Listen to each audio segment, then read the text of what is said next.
How's it going, everybody? Got your Kim Brony here tonight, and we're going to talk about Fate Hunters and put a little tutorial together for any players that may be interested in getting started on the game and aren't quite sure where to begin.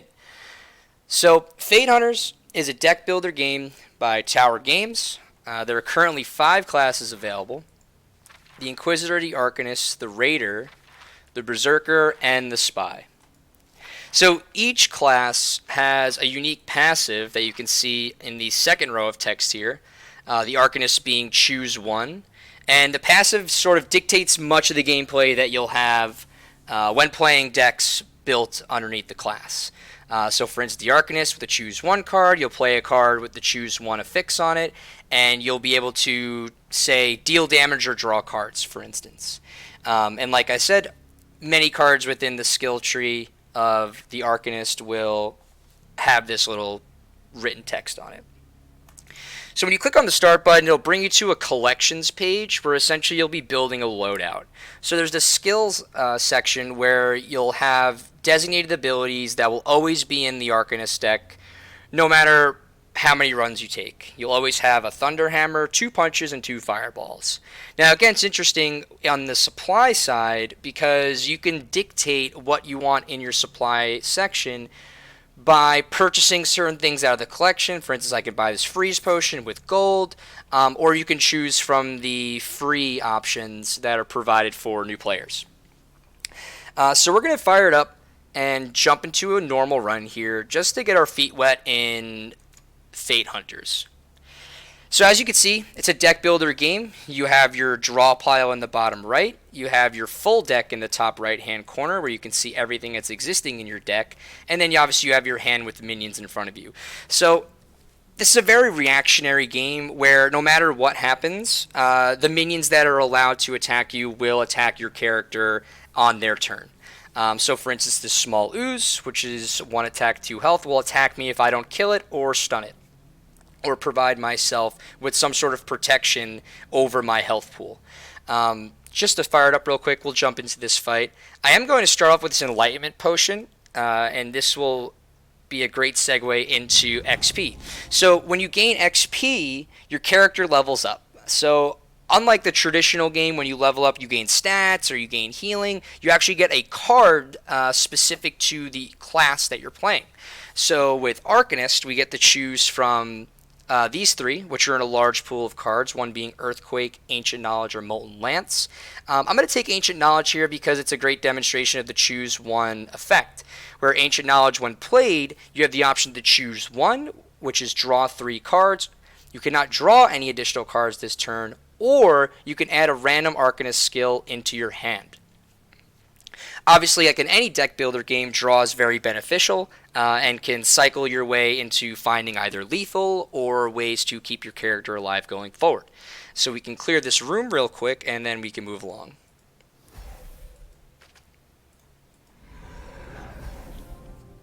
We leveled up again, which is great because we were going into the next room.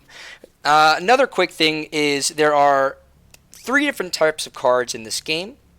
One being a weapon. As you can see, the halberd is a weapon that deals 1 damage to a creature and adjacent ones. So when using weapons, they're essentially just damage dealing cards that are used for anything that's not ethereal. An ethereal character will only take 1 damage when attacked with a weapon card, so it's beneficial to have a nice balance between skills and weapons when progressing through the dungeon. The next would be an item card. This item right here is a healing potion. Item cards typically are one-time uses or have special characteristics such as drawing or being discarded to deal damage to creatures and things of that nature. So I'm going to take the healing potion here since it is early, and I'll grab a halberd as well. You do have the option to skip cards, which is nice, so you can keep your deck nice and thin if you're looking to cycle more often, or you can stack your deck out with multiple cards if you're just looking to have, a lot of sustained damage or being able to dig. And since we leveled up again, we get to choose another card. I'm going to take Duplicate here. Duplicate's a nice card because it essentially does what's in the title, which is duplicate. Its on use is choose one, choose a non-heroic skill card from your hand and add 2 copies of it to the draw pile, or choose a non-legendary weapon card from your hand and add 3 copies of it to the draw pile. Very useful if you have a powerful non-heroic skill card or a powerful non-legendary weapon, and I'm sure that we'll pick 1 or 2 of those up on our way through the floor. And just real quick, at the end of your turn, you can play cards such as this elemental staff that have text that reads draw, or discard or heal. You can use those before progressing to the next room. A little bit of a buffer for being able to heal at the end of a fight before you progress into the next one. So we can go on to the next room here.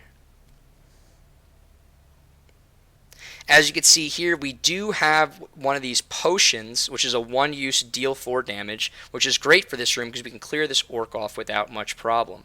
So we can clear this orc off. We can play a Thunderhammer on this wolf. An interesting fact about Thunderhammer is it's actually a skill weapon.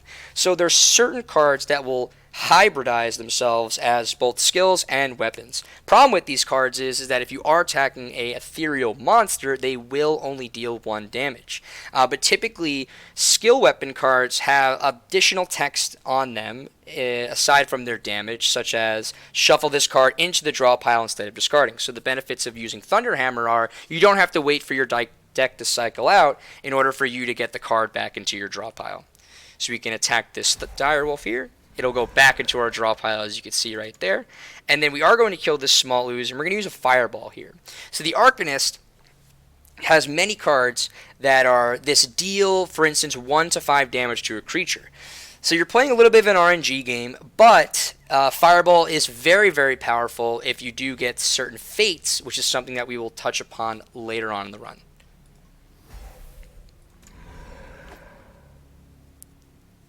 Take the fire potion here for a little bit of AoE, and we could take the throwing dagger as well.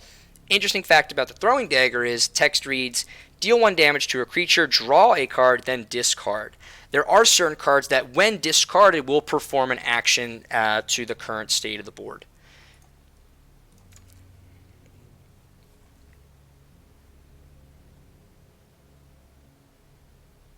So we did draw our duplicate here, which is, like I said, a very powerful card. And what we will do is we'll duplicate our Thunderhammer. Since we are playing a deck so far that isn't very focused on one thing, getting more damage into our deck is always beneficial. And at this time, it'll help us clear off this Orc Warrior without much problem. So we could choose a non-heroic legendary weapon or non-heroic skill.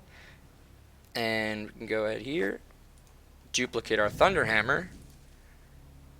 We can attack. And we can elemental staff. Little unlucky there, but that's okay. We can punch for 1 and pass our turn. Here's another one of those fire potions for a 1-use. We don't need to use it in this room, but it is good to just point out. Thunderhammer to cycle it back into our deck. And we could take a healing potion here just to be safe. Since we do have an extra healing potion, if you are looking at the assortment of the deck, it does go in the order of skills, skill weapons, weapons, and then items. So you can see we have 3 healing potions here. So we could pop a healing pot and progress to the next room.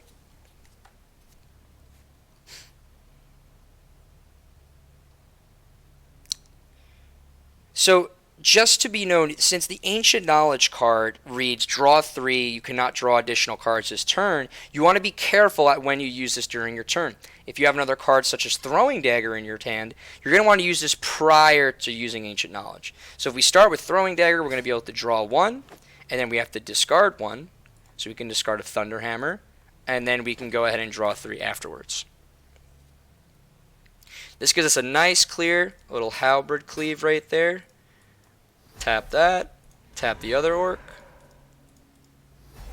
and fireball the ooze down. We'll take a fire potion. Since we do already have 2 healing pots, I'm going to pass on the healing pot. Since we did level up, we get an Arcanist specific card. And for this, we're going to take Frost Blast. So Frost Blast text reads, stun a creature and deal 1 damage to adjacent ones. What's great about Frost Blast is unless the character has Endurance, which is a stat buff or an affix on a character that prevents it from being stunned or being having its attack lowered, you can stun it, even bosses, which is a great feature of Frost Blast. Whereas Absolute Zero reads stun a non-boss creature. If the creature is already stunned, then kill it instead and deal 2 to all other creatures. So this is specifically against non-boss creatures. And we can march on. So when you have a branching path, you have an option to choose between 2 rooms, either an easy room or a hard room. Typically, hard rooms will grant you better loot, but they are obviously more difficult monsters to deal with. And if you're a little low on life or you feel like your deck isn't quite there yet, you may want to pass on the hard room. But we're going to take the hard room.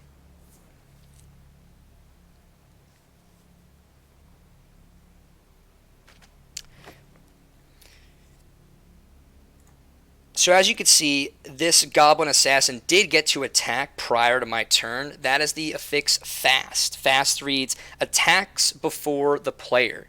So fast creatures will attack before you get a chance to react to the current state of the board. So if you walk into a room with very low health, there's a chance to have fast creatures in there that can ultimately take you down without getting a chance to use any of the cards that you had drawn for that turn. Goblin Assassin also reads, whenever this creature attacks, discard a card from your hand, which is why when the Goblin Assassin attacked the Arcanist, you saw I had to choose one of the cards from my hand to get rid of for this room. First things first, we could fire off the Elemental Staff. That's a good land. We know that this will always do 3, whereas the Fireball will only do 1 to 5, so we can attack the Orc and poke it with Throwing Dagger. Since the Fireball can roll 1, we're going to discard the Fireball from our hand and opt to use the Thunderhammer. Also, a great thing about the Thunderhammer is that it shuffles back into our deck as we previously spoke about.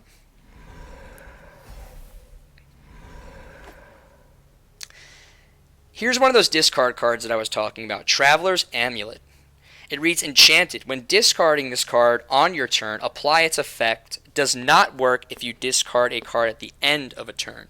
So during a turn, if I draw Traveler's Amulet alongside Throwing Dagger, I have the option to discard Traveler's Amulet, which will net me 1 draw.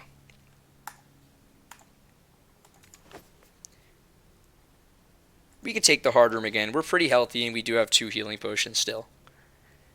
So we're fighting a 2/12 Guardian here. Shouldn't be much of a problem for our deck right now.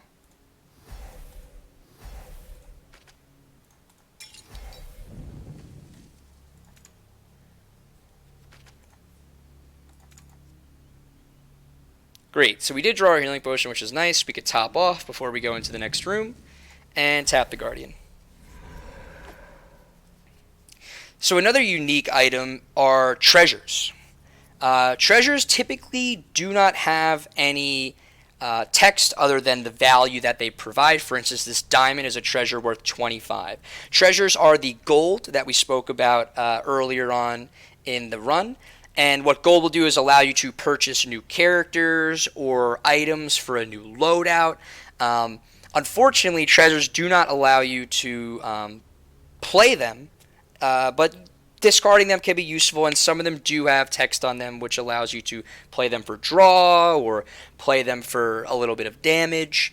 There are, however, mystery rooms, which we will most likely encounter prior to the first boss, which have a chance to spawn a few different characters that we get to meet along the way. One of them being a blacksmith, which will trade your treasures for upgrades on weapons. So we're going to take the fire potion and the diamond. I do not recommend taking too much AoE, as the AoE cards typically do less damage than single target. We have reached the level 1 boss, the Cauldron. So the Cauldron reads, at the start of turn, spawn 2 random creatures. So since we are on level 1, it will only spawn level 1 creatures, but it will spawn 2 per turn. One being this ooze, and obviously one being the dire wolf. Just a quick tip here, the dire wolf reads critical strike, 25% chance to deal double damage. So 25% of the time, this dire wolf will do double damage to our character. While running, you also have a chance to pick up cards that can deal double damage with the critical strike affix. So to play this out real quick, I'm going to start with the draw. Since we know that we don't have any draw cards in our hand, it's safe to play this Ancient Knowledge for a couple of cards. and we can see what we get here. Looks like we drew a decent amount of damage. I'm going to start out with using this halberd to poke down this ooze as well as the other two creatures, and a punch to deal 1. So far so good. We could try the elemental staff and perhaps it'll hit the wolf and knock it down so we don't have to waste too much damage on it. Nice, we got a good roll there. The last two things we're going to do is we'll poke with this dagger to get 1 draw, which we cannot do. So there was a mistake. So you got to make sure that if you have other draw cards in your hand and you have played Ancient Knowledge prior, you will not be able to draw up those cards. But you will still have to, for instance with the throwing dagger, discard one of them from your hand. So we will discard this torch as it is not 100% necessary to play this turn. And like I said before, Frost Blast, stun a creature and deal 1 damage to adjacent ones, allows us to stun this cauldron despite it being a boss. And we'll play our fireball for damage. A little bit of a low roll there, but that's okay. Since the cauldron was stunned, it did not have a chance to attack our character that turn, but it will still spawn the zombies despite being stunned. So we do not have a discard mechanic for our Traveler's Amulet, but what's nice about it is you can still play it for draw. So we can start by drawing with our Traveler's Amulet. We drew a potion, which is not the best, but we're still in a pretty good state here. So first we can tap the zombie and punch it. And we can attack the cauldron with the fire potion, get it down to 14. We are going to take 3 here, but that's okay. Our deck is relatively thin, and we do have a decent amount of healing cards available to us. So again, there will be some minions spawning here. We did draw the Traveler's Amulet with the throwing dagger, so we do get the benefits of discarding it and getting draw, without having to sacrifice another card, which may provide more value during this fight. So we do have the opportunity to fireball this direwolf, but if it does roll a 1 or a 2, we're going to be a little upset, so I am going to Thunderhammer the wolf down. And I will fireball the cauldron for 1, which is a little unfortunate, but that's okay, and Thunderhammer for 3. Healing Herbs is an item which restores health similar to the Healing Pot, but does not discard. It will stay with you for the entirety of the run unless you do remove it from your deck. So we're going to take 3 damage here.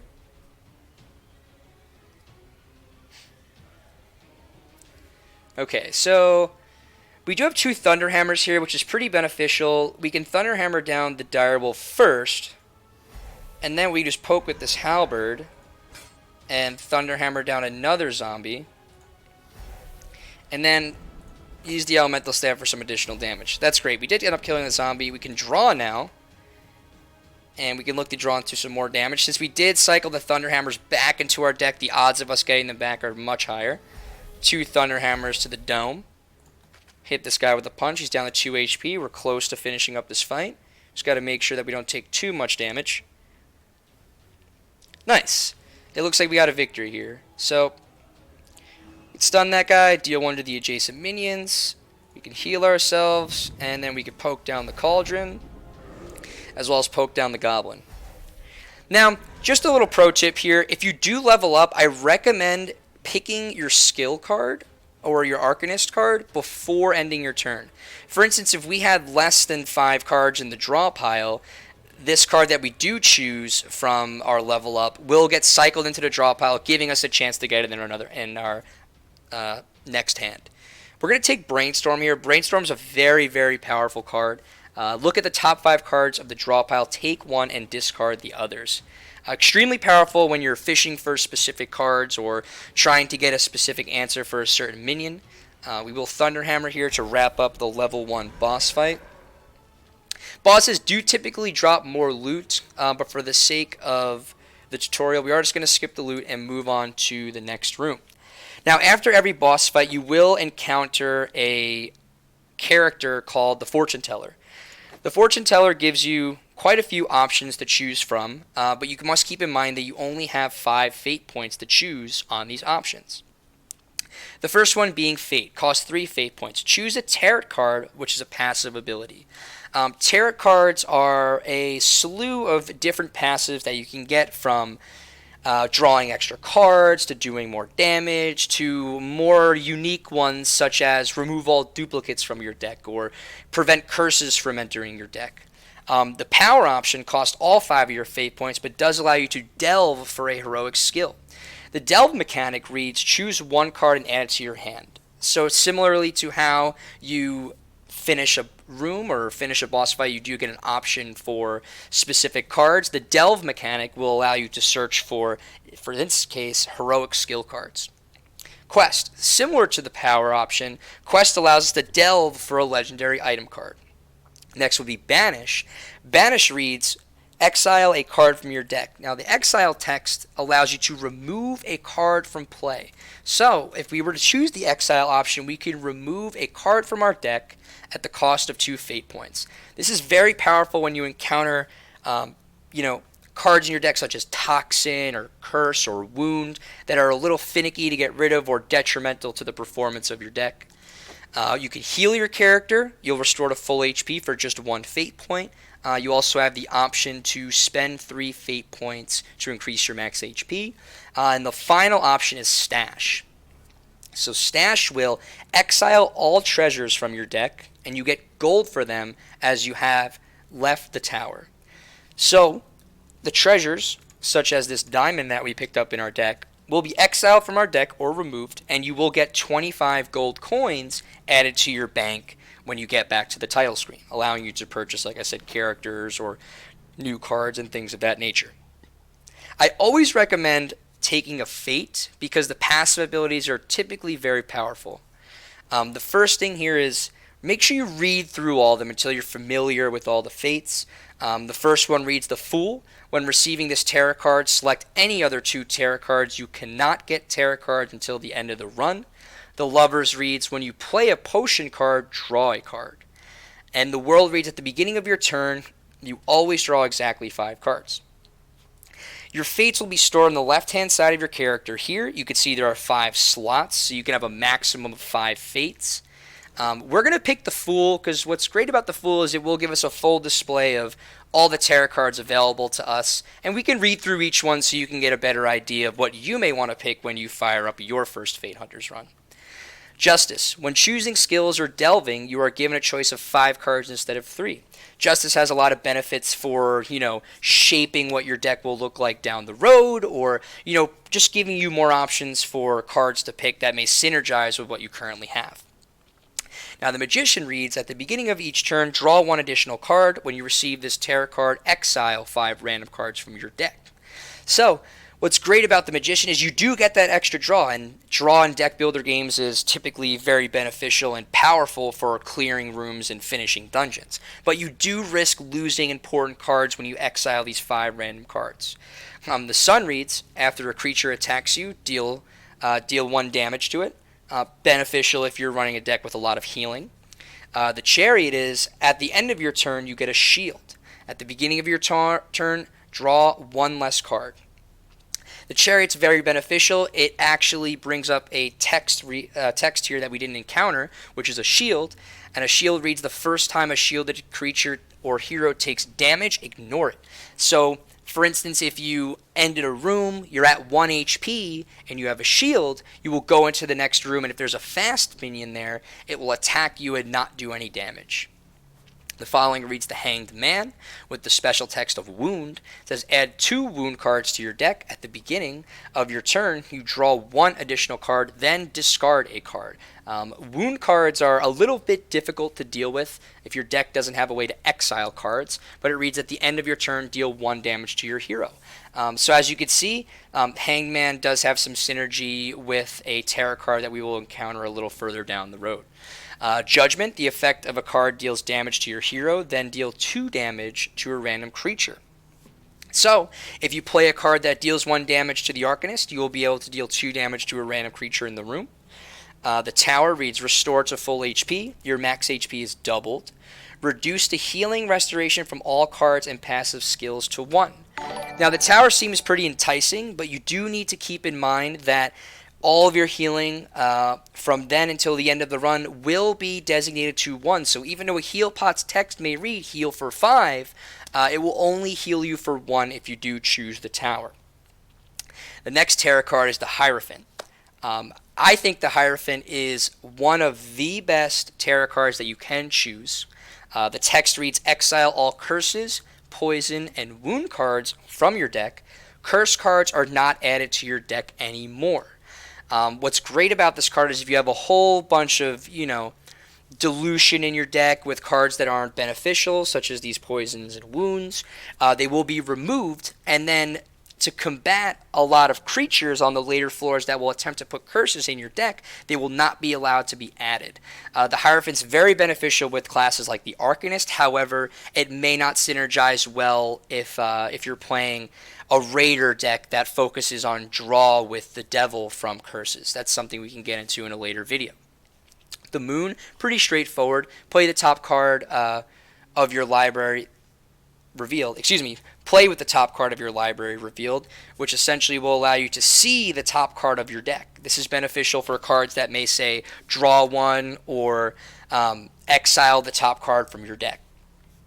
The next one reads the Empress. When you discard a treasure card from your hand, 1 HP is restored. So as we discussed before, we do have one treasure in our hand or in our deck called the Diamond. If we were to discard that using the Throwing Dagger, we would be able to net ourselves 1 HP from that. Very beneficial in decks that have a ton of discard. The High Priestess reads, if you don't play a weapon card during your turn, draw 1 more card next turn. If you don't play a skill card during your turn, at the end of your turn, restore 2 HP. I haven't had much success using the High Priestess card. I feel that a balance between weapon and skill cards is very beneficial for clearing all the levels of Fate Hunters. But if you do find a deck that you see fits the High Priestess, please feel free to share with me. I'd be interested in taking a look. Wheel of Fortune reads, if your card deals random damage, it will always deal maximum damage. Increase critical strike chance by up to 50%. Like I said before, cards like Fireball have a random amount of damage that they will deal. For instance, Fireball being 1 to 5. Every time you do use a Fireball, if you have the Wheel of Fortune Fate, it will deal 5. And that's where I said before, Fireball can be extremely powerful with certain fates. Wheel of Fortune is, in my opinion, a must-take if you are playing Arcanist and you do get the option. And the added critical strike bonus is, like I said, a bonus. It's good to have, but not many cards in Arcanist decks typically carry crit. The Emperor reads, when you discard a treasure card from your hand, you get a token. When you get 9 tokens, they are removed and your maximum HP is increased by 1. Max HP bonus up to 5. The Emperor is an interesting card. If you're running a deck that has a lot of discard mechanics in it, you do have the option of taking many treasure cards because you know that you can cycle them as you're progressing through each room. As the tokens do stack up, they do not take up space in your deck. Tokens will be located next to the Fate, a little kind of side by side with your character, and it'll show you how many you have at the given time. Now, the Devil was one that I mentioned before. It says when you play a curse card, you draw 2 cards, add 6 curse cards to your deck. So, as we can see, it does not synergize very well with the Hierophant, but in certain situations, the Devil can net you quite a significant boost to cycling your deck, especially with certain classes that have a lot of healing allotted to them. The Lovers reads, when you play a potion card, draw a card. Very straightforward. Strength is an interesting one. If the total number of cards in your deck is 25 or more, at the beginning of each turn, stun a random non-boss creature. Strength is very powerful. I do recommend taking it. If you're a new player, it can add a lot of leniency to clearing rooms since you will stun one of the non-boss creatures at the start of each turn. The Hermit is, I would say, the most unique, aside from the Fool, when it comes to picking tarot cards. The Hermit reads, exile all duplicate cards from your deck. You cannot have identical cards in your deck, and you add the Hermit card into your deck. The Hermit card reads, draw 2 random non-heroic cards from the discard pile. I have successfully put together a couple of Hermit decks in my time playing. They are very fun to play, as the Hermit does allow you to cycle the discard pile very rapidly and bring things back to your hand that you may or may not have been aware that could come back. So if you end up coming across a good Hermit deck, I would appreciate a link. They're always very fun to watch play out. Death, every time a weapon card deals damage, you get a token. Same token mechanic as the prior tarot card that we covered called the Emperor. And it reads, when you get 10 tokens, they are removed and you deal 2 damage to all creatures. So you get a little bit of an AoE. If you have a weapon-heavy deck, Death's a pretty good one to take. Temperance reads, increase your max HP by 6. You cannot play more than 5 cards per turn. I'm a little indifferent about Temperance. I feel that playing more than 5 cards per turn is necessary in the majority of decks that you play. But the max HP is a pretty decent trade-off. It all depends on how much cycle you have and how willing you are to limit yourself to only playing 5 cards. Speaking of only playing 5 cards, the world reads at the beginning of your turn, you always draw exactly 5 cards. Although we did not encounter any mechanics that increased our draw or reduced our draw, there are cards out there that can manipulate how many cards you draw at the start of the next turn. The world will negate those, and no matter how many times you stack them, you will always draw 5. And the final one is the star. Increase critical strike chance by 10%. Whenever you perform a critical hit, draw a card.